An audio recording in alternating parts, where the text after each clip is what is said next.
Supreme court में मखसूस नशिस्तों के केस की समाअत में बल्ले के निशान का तनाज़ा मरकज़े बहस बन गया। जस्टिस मुनीब अख्तर ने रिमार्क दिए, सियासी जमात को इंतखाबी निशान से महरूम करना इस सारे तनाज़े की वजह बना। मखसूस नशिस्तों का मामला इलेक्शन कमीशन की कानूनी गलती की वजह से पैदा हुआ। सुप्रीम कोर्ट ने इलेक्शन कमीशन की गलती दुरुस्त करने के बजाय तौसीक की। मुअज़्ज़िज़ कोलीग से पेश की माज़रत के साथ कहूँगा, सुप्रीम कोर्ट ने इलेक्शन कमीशन की गलती पर स्टैंप लगाई।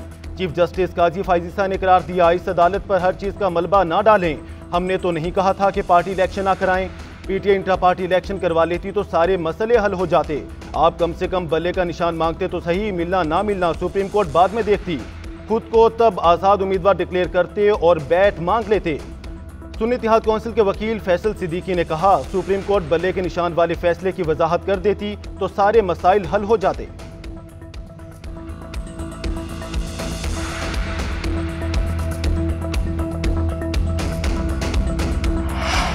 मखसूस नशिस्तों के केस में चीफ जस्टिस काजी फाइज़ और जस्टिस अतर मिनुल्लाह के दरमियान जुमलों का तबादला। जस्टिस अतर मिनुल्लाह ने कहा, पीटीआई मुसलसल शिकायत कर रही थी, लेवल प्लेइंग फील्ड नहीं मिल रही। चीफ जस्टिस ने मुदाखलत करके कहा, लेवल प्लेइंग फील्ड का मामला इस वक्त सामने नहीं है, जब आएगा तब देखेंगे। जस्टिस अतर मिनुल्लाह ने कहा, जब मुझे बात मुकम्मल करने दी जाए। पूरी रियासती मशीनरी एक पार्टी को दबाने के लिए मसरूफ रही। केस के असल स्टेक होल्डर्स वोटर्स हैं, जिन्हें मद्देनजर नहीं रखा जा रहा। सबसे बुनियादी आईनी हक वोट का हक है। हमें देखना है वोटर्स के हकूक का तहफ़्फ़ुज़ कैसे हो सकता है। बहुत एहतराम से अगर सच सब बोलना शुरू करें तो बहुत कड़वा है। चीफ जस्टिस ने कहा, मैं तो बोलता हूँ। जस्टिस मंसूर अली शाह ने कहा, दो सियासी जमातें अपनी जीती नशिस्तों के तनासुब से ही मखसूस नशिस्तें लेंगी। बाकी नशिस्तों का क्या होगा बाद में देखा जाएगा। ये नहीं हो सकता कि इन्हीं सियासी जमातों को इजाफी नशिस्तें भी बांट दें। ऐसा करने से फिर मुतनासिब नुमाइंदगी का असूल कहां जाएगा। मखसूस नशिस्तें हमें ही मिलनी चाहिए, किसी और जमात को नहीं दी जा सकती। जिन उम्मीदवारों ने बानी पीटीआई के कहने पर सुन्नी इत्तेहाद कौंसिल को ज्वाइन किया था, उनके लिए कोशिश कर रहे हैं। बैरिस्टर गौहर की सुप्रीम कोर्ट के बाहर मीडिया से गुफ्तगू, कहा, आज के ऑब्जर्वेशन के मुताबिक हमें सीटें मिलेंगी। ये नहीं मालूम कि सुप्रीम कोर्ट आइन की तशरीह उसकी रो के मुताबिक करना चाहती है या नहीं। कौमी असम्बली में 77 मखसूस नशिस्तें पीटीआई का हक है। जैसे साइफर केस में हुआ, ऐसे ही बाकी मुकदमात के भी फैसले आएंगे।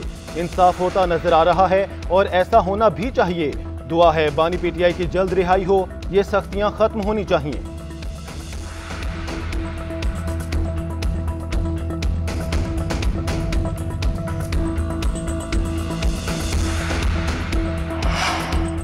सीपैक के तहत पाकिस्तान में बेपनाह तरक्की हुई। सीपैक एक नए मरहले में दाखिल हो रहा है। B2B इसका सबसे अहम जुज़्व होगा। चीनी कंपनियों के साथ ज़राअत के शोबे में मुआहदे किए जाएंगे। वन बेल्ट वन रोड सदर शी जिनपिंग का शानदार मंसूबा है। मंसूबा अक्कासी करता है कि दुनिया में अमन कायम किए बगैर तरक्की और खुशहाली मुमकिन नहीं।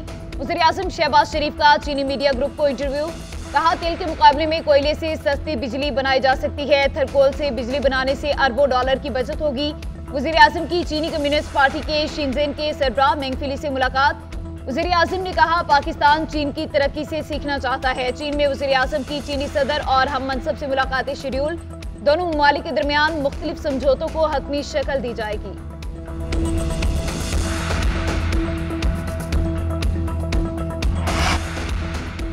जस्टिस बाबर सत्तार के खिलाफ सोशल मीडिया मुहिम पर तौहीन अदालत केस।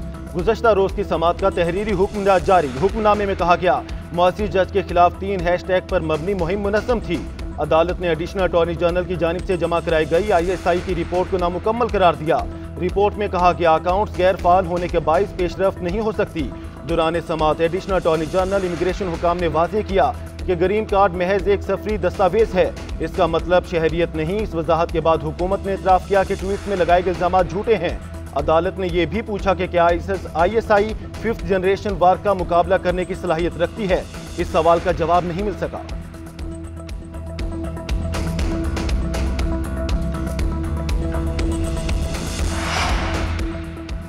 अदलिया मुखालिफ प्रेस कॉन्फ्रेंस पर फैसल वावदा का गैर मशरूत माफी मांगने से इनकार। आज अदालत पेश होंगे। हुकूमती इत्तेहादी सेनेटर्स भी फैसल वावदा के साथ अदालत जाएंगे।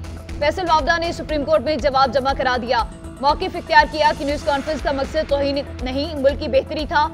अदालत तौहीन अदालत की कार्रवाई पर तहम्मुल का मुजाहिरा करे। फैसल वावदा ने शहबाज शरीफ, मौलाना फजलुर रहमान और रऊफ हसन की तकरीर के ट्रांसक्रिप्ट भी जमा करा दिए। कहा, शहबाज शरीफ ने जजेस को काली भेड़े कहा।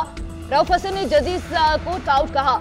उधर मुस्तफा कमाल ने अदलिया मुखालिफ प्रेस कॉन्फ्रेंस पर गैर मशरूत माफी मांग ली। सुप्रीम कोर्ट कराची रजिस्ट्री में बयान हल्फी जमा कराते हुए कहा, जजिस का दिल से एहतराम करता हूं, उनकी साख बदनाम करने का तसव्वुर भी नहीं कर सकता।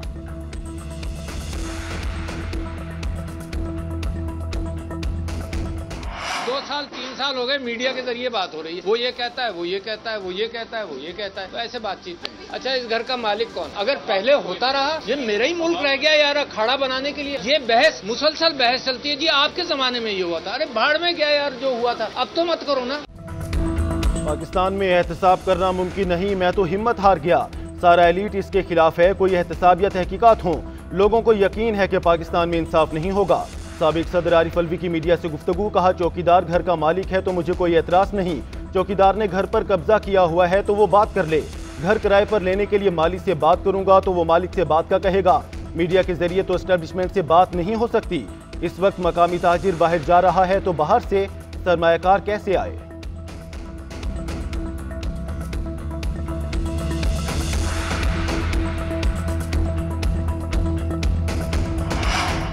निकाह केस में सजा मुअत्तली और जल्द समाअत के लिए बुशरा बीबी की दरख्वास्त दायर। सलमान सफदर की वसातत से सेशन जज अफजल मजोका की अदालत में जमा कराई गई।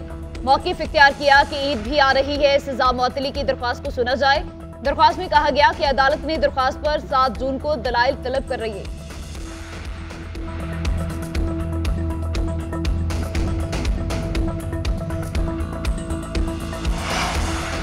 इस्लामाबाद का इलेक्शन ट्राइब्यूनल तब्दील करने की दरख्वास्तों पर समाअत। मुस्लिम लीग नून के उम्मीदवारों की दरख्वास्तें समाअत के लिए मंजूर। इलेक्शन कमीशन का तहरीरी फैसला जारी। फैसले में कहा गया, दरख्वास्त गुजारों ने इलेक्शन ट्राइब्यूनल पर जानिबदारी का इल्जाम लगाया। नकात काबिल गौर हैं। तीनों हलकों पर इलेक्शन ट्राइब्यूनल से रिकॉर्ड तलब। समाअत 6 जून को होगी। दौरान समाअत अंजुम वकील के वकील ने मौक़िफ़ इख्तियार किया कि मुझे मौका नहीं दिया गया। ट्राइब्यूनल का तासुब वाज़ेह है। मुंसफ की आवाज़ इतनी ऊंची थी कि जवाबदेह की आवाज़ दब गई।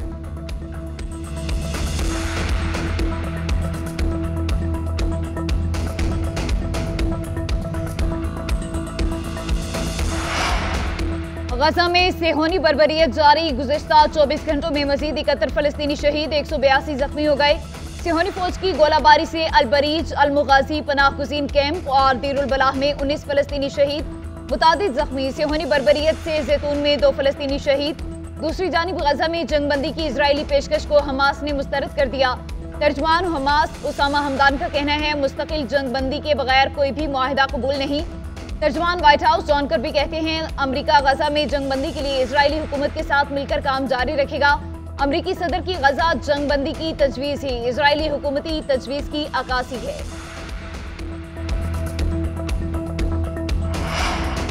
T20 क्रिकेट वर्ल्ड कप में सनसनीखेज मुकाबले जारी। नीदरलैंड का मेगा इवेंट में फातिहाना आगाज।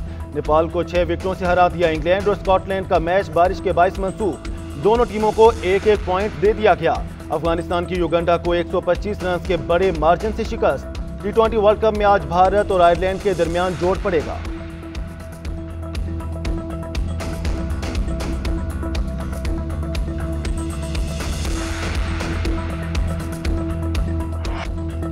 और स्कॉटलैंड के सरसब्ज खित्ते में हुस्न के जलवे बिखर गए। खुले और खूबसूरत मैदान में मॉडल्स की दीदा ज़ेब मलबूसात के साथ कैटवॉक।